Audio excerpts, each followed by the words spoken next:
Saturday, it's the facts of life at a special time. When Tootie takes her driving test, will she hit the streets or hit the headlines? This time I'm going to be ready. Followed by Silver Spoons on a special night. All right. Will Rick's Christmas vacation turn into a shattering experience?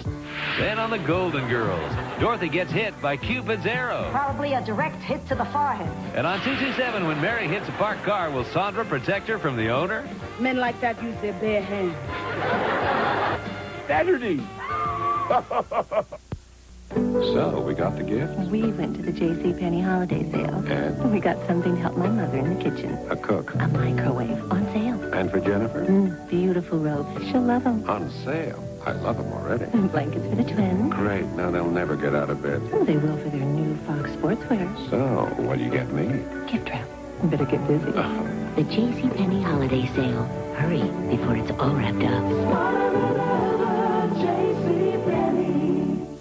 Saturday on Give Me a Break. An important job interview has Nell shaken in her shoes. So scared. Then on the Facts of Life, when Blair gets bitten by the gambling bug, will she cash in or choke up? That's my money. And on the Golden Girls, Blanche receives a marriage proposal. Will she accept? That's a crazy idea. You got that right. Then on 227, it's Mary's folks' 50th. For when Sandra steps in, will it be Dad's last tango? Olé! Saturday. Saturday on the Golden Girls, Dorothy invites her ex-husband to her daughter's wedding. Tell the dirtbag he can come. But she has second thoughts. I never should have called him. You never should have married him. Then 227. It's too much fun and 2 times the surprises you won't want to miss. Of course not. With the outrageous Marla Gibbs. Saturday. Let's all be there. There's no place like home. With your family around you, you're never alone. When you know that you're loved, you don't need to roam, 'cause there's no place like home. Times are changing every day. We won't get by with those same old ways. No, no. Pulling together, we'll make it right. With help from our friends, I know we can fly. There's no place like home. With your family around you, you're never alone. When you know that you love, you don't need to roam, 'cause there ain't no place like family. There ain't no place like family. 'Cause there ain't no place like, there's no place like home. I mean, no place, child.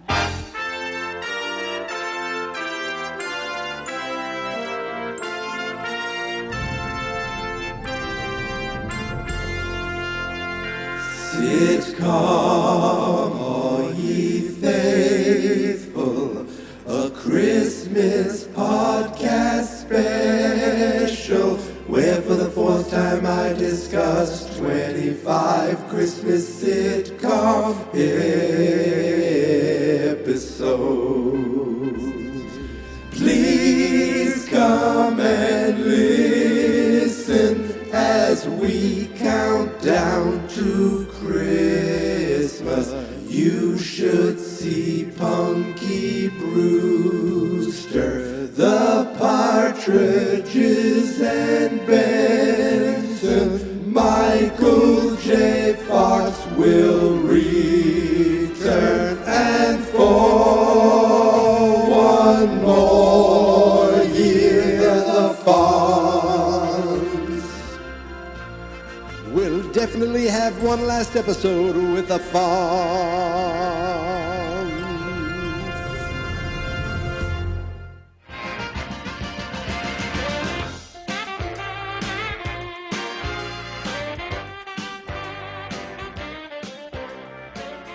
There's no place like home, but do with your family around. Well, you're never alone.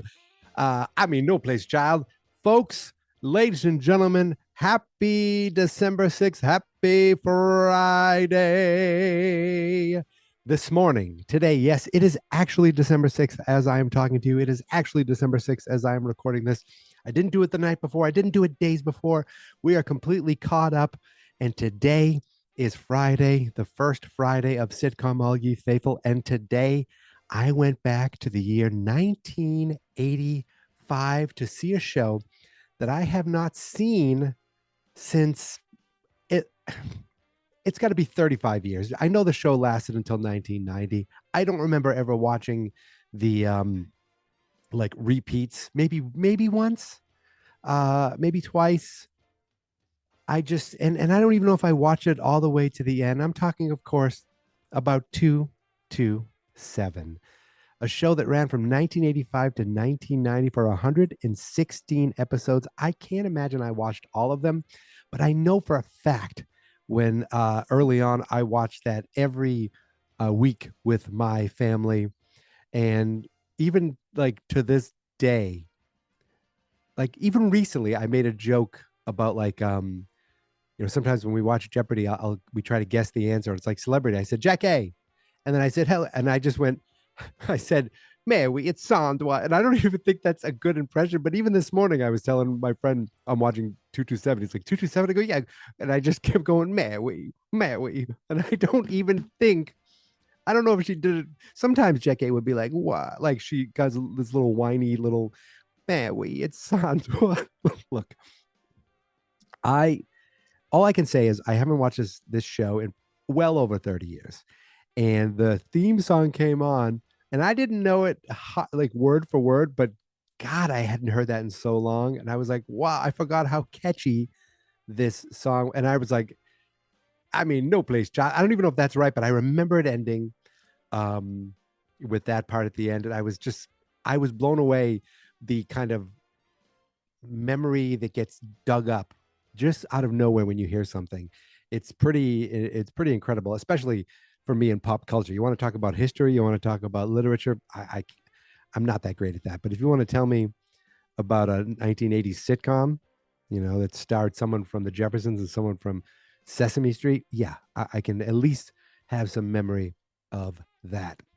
So the episode I am talking about today is called Mary's Christmas, not Mary. Mary's Christmas. It is from 1985, December 15th, 1985. And just to give you an idea of what 227 is, it's the address of an apartment building, right? And the apartment building is in New York, I think. I think it's in New York, or never say. I don't know if they ever said. Maybe they did. Maybe they even said it in this episode. I don't know. But it is a starring vehicle for Marla Gibbs, who I believe at least became a household name with the Jeffersons. I don't know her anything before that. So it's Marla Gibbs getting her own sitcom. Her husband, Hal Williams, both of them still kicking, still alive today. They had their neighbors, Rose.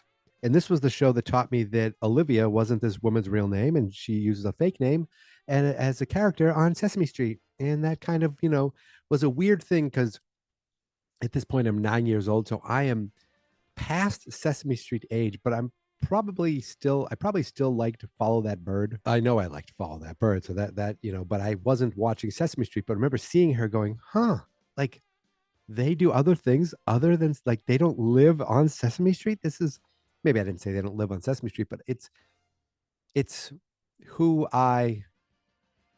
what I knew them as. I thought they played themselves, to put it that way. Of course, also starring Jack A. Harry, who became kind of the breakout star of the show. At one point, I think she just started calling herself Jack A. This is very early on. This actually episode, it's 1985, but it had a 70s feel to it. Some of at least the apartment and some of the fashion, it didn't feel very 80s. So the breakout star of the show was Jack A. Harry at the time. And they also had another neighbor named Pearl, played by Helen Martin, who's no longer with us. As I said, Olivia from Sesame Street, Elena Reed, no longer with us. But the two main, the Jenkins, Mary and Lester, still going. Marla Gibbs, I saw the last time I saw her was on the live version of the Jeffersons. She came in as a cameo. Hal Williams still doing stuff. I think he was just on an episode of the new Matlock show, so he is still going. I remember seeing him on Mr. Mayor with Ted Danson. Then, of course, there are the younger generation. So they have a neighborhood friend, Calvin, who is I guess, the boyfriend of the Jenkins daughter. Then there is oh, I didn't realize Tiffany is supposed to be Rose's daughter. So there's another young actress who is in the opening credits. Kia Goodwin played Tiffany Holloway, and she must be either Rose's daughter because they have the same last name. And I was like, where did this kid come from? And I look, and she was only in 20 something episodes over all the, many years. So maybe at some point she was a regular, but she didn't stay on. Then there's the daughter of the Jenkins family, who is, at the time, she's just a kid on a sitcom, but now she's gone on to be the megastar, the big breakout star of the entire series is Regina King, who is a superstar now and does all kinds of movies. Never mind acting, she directs, she writes, she does all kinds of stuff. She is like, she wasn't the breakout star at the time. That was Jackie, Sandra. But it's cool to see a kid actress turn into something huge, like a big star. And that's what Regina King has become. And in this episode, she's just a kid trying to get a Christmas pageant going. So let's talk about this actual episode. It is a Christmas episode, as we said, and it all revolves around the church. So we open up, and Mary is cleaning her apartment, and Rose and Pearl come over. And they're like, has Sandra talked to you? The Reverend's coming over. Like, the Reverend's coming over. Yeah, we need to talk to you. We need to have a conversation about the lease. We need to find out. So the Reverend comes by, and he's like, Mary, thank you for having me. What is that smell? I love cabbage. I guess it was like cabbage that she was cooking, and everyone thought it stunk. So Reverend David, played by Ron Richardson, who, when you see someone doesn't have any picture on IMDb, you start to think, oh, they probably didn't go on to do much. Oh no, that's never good to see. He passed away in the middle of the 90s. Oh, my goodness gracious. He played himself in the Thanksgiving Day Parade and the Tony. Oh, so he was like a Tony. Yeah, he was a theater actor, and he was in 3 episodes. Oh, so he was on multiple episodes of 227. That's good. They didn't just keep bringing a different Reverend. Sometimes you'll see this person was on 4 episodes of Facts of Life, but they were 4 different characters. But not so for the Reverend, for the rest in peace Reverend. So the Reverend comes in. He's like, I have bad news. We are losing our lease to the, they're gonna build something nicer and make millions of dollars. Is that gentrification, where they make something nicer, but they price out the people who live there? Isn't that the definition of it? I don't know if there was a term for it then, but that seemed to be what was happening. So they're like, the good news is they're giving us land that we can use elsewhere. But like, we can't build a church in time. What if we move the church? So they basically, Sandra, I guess she works for the same company that Lester works at, and she pretty much volunteered Lester's construction company to move the church. Lester comes on. He's like, what the hell? Well, it was a hell of a day. And then he sees the Reverend. He's like, oops, sorry, Reverend. He finds out that they ask him to move the church. He's like, I can't do that. He tells Mary privately, I'm going to say no. And they go and sit down. They come out of the kitchen, and they're all kneeling and praying and like like singing. And it was pretty funny. And he's like, all right, I'll do it. So his job is to literally put the church up on scaffolding, or put it up on wheels and move it to the new site. Meanwhile, Brenda, the daughter, is putting together the Christmas pageant, and she has Dad dressed up as Santa, Rose and Pearl are dressed up as, I want to say, just like friends of Mary. And I don't mean Mary Jenkins. I mean Mary, I guess Christ isn't his last name. Mary, the Mary, the Virgin Mary. I don't know exactly who's who in this whole pageant, but Calvin plays a king, and everyone else kind of just says lines. But Lester's Santa, so I mean, it's Santa in a Christmas pageant, and they're getting ready to do the pageant. They're rehearsing, and it's some funny stuff, and a lot of it's Sandra's dressed as an angel, and she's like, this is my first time being an angel. And they're like, oh, no wonder they didn't recognize you. And the reverend comes in and he's like, the church is gone. He's like, oh, great. He goes, no, you don't understand. It's not in any location. It's been stolen. Bum, bum, bum. So the church has been stolen, and they realize Christmas is going to be canceled, or the pageant's going to be ruined. They're like, hey, you know what? Jesus was born in a manger. Why can't we just do something like that? And Lester's like, you know what? You give me some 2x4s and a little time, I'll put something together that'll everyone. So they go to in the lot. He builds this pretty nice, like, I don't know if you'd call it a manger. It's something you'd actually see the nativity scene in. The 3 walls and the opening in the front. He built that, and they were able to do the play, and it was very not done in a joking way. It was just nicely done. They had a choir there singing, and then they're like, Lester, someone from the police office, the police department wants to talk to you. Goes in the back. He comes out, is like, Reverend, they found the church. They moved it over to a burger stand, and because they I don't know, they found it at a burger stand, or they moved it there, and they're going to move it over here as soon as they can. Christmas has been saved.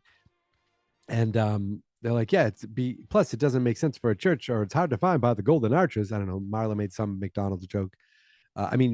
Mary made some McDonald's joke.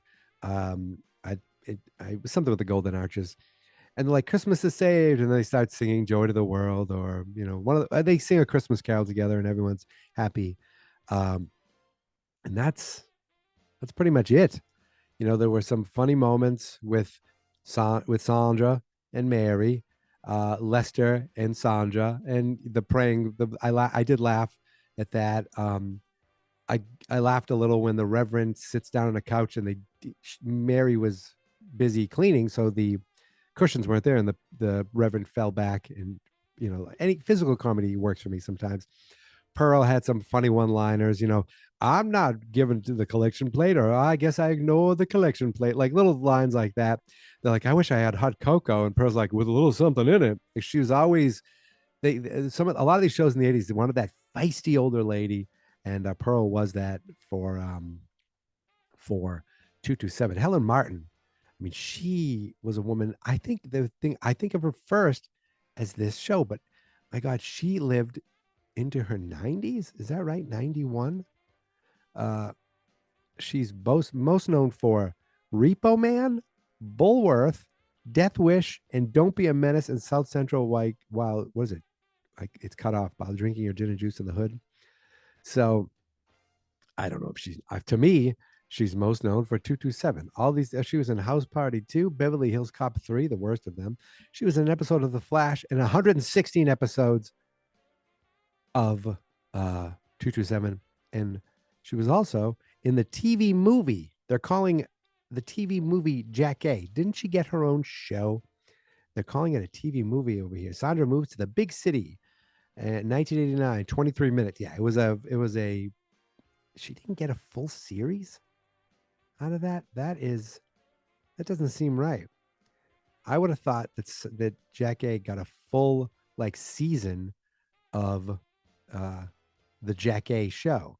Now, Jackie Harry's, again, she's someone still going. I think she's still most notably known to our generation as Sandra from 227. But there's another whole generation that knows her as the mom on Sister Sister for 119 episodes. She did that for 5 years too.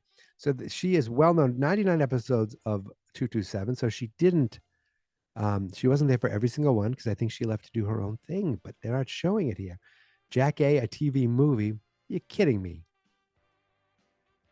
It was called Jackie, but she played Sandra. That was the funny thing. The show was called Jackie, but the character she played was Sandra Clark. Isn't there another show like that? Well, Bob, every Newhart show, Bob never played Bob Newhart on Newhart or the Bob Newhart show. Yeah, so those are the two big things. But I mean, she's still going, still acting. I saw her on some sitcom like a couple of years ago, still in, she's on the new version of Everybody Hates Chris as an animated voice. I mean, she's been around forever, still going, still acting. So, yeah, you know what? I enjoyed this episode, and I thought to myself, And I'm stealing this idea from the Retroist. If you don't know the Retroist podcast, he talks about retro stuff, things that he grew up with, and he brings some sort of personal tie to each one. But a lot of the times when he watches a show or a movie, he talks about what else was playing at the movie theater at that time, or maybe what was on TV that night. And this being a sitcom show, I thought it'd be kind of fun, and I should have done this a long time ago, to look at what the listings were that night. So I'm looking at December 14th, 1985. I found a website called TV Tango, and it has the TV listings for, I guess, I don't know, forever. I don't know how far. Oh, see what was on TV, enter any date since 1950. Incredible. So the 227 was part of the Saturday night sitcom block that they did. And I tell you, I used to look forward to this Saturday night. I'm 9 years old. We'd go, this is how we do it, 4:00 Mass at church. Then we go out to eat. Usually we'd go to the Methuen Mall, no longer there. It's now called The Loop. I would go to Papagino's and I'd get a small pizza or something. Or maybe I'd go to Fizz the Fiddle and get a tuna wrap.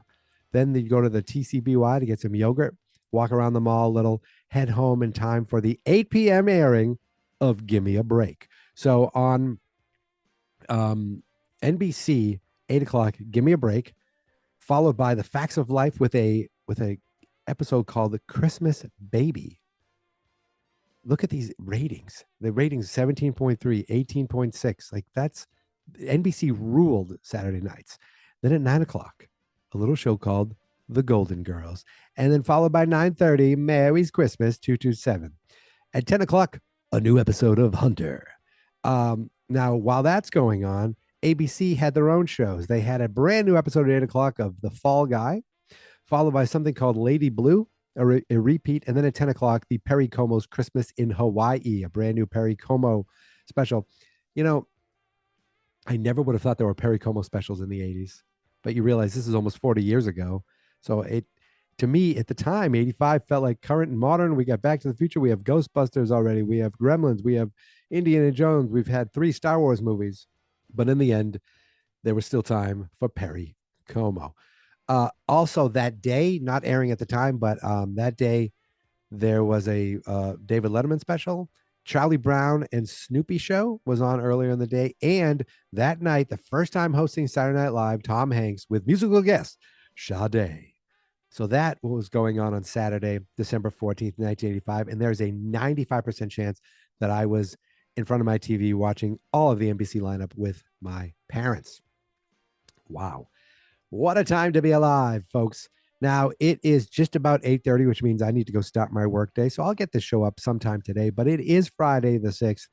And I wanted to get this show done early because tonight we're going to my alma mater, my high school, to go see my niece.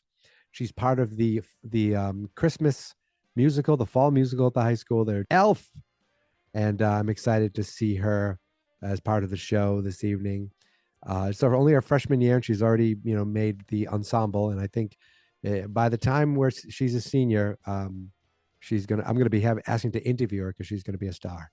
So anyway, my friends, that is 227. I quite enjoyed it, and I need to get to work now. So listen, you can find me on Blue Sky, Twitter, Instagram, Threads, and Mastodon.social at Geek Mentality. On TikTok, it's Geek Mentality Mike. Facebook page is Fans Not Experts. The YouTube channel is Fans Not Experts. And the website is fansnotexperts.com. Mary, it's Sandra. All right, there ain't no place like home. I will see you tomorrow, my friends. But until then, thank you for listening. Thank you for subscribing. And here is my theme song.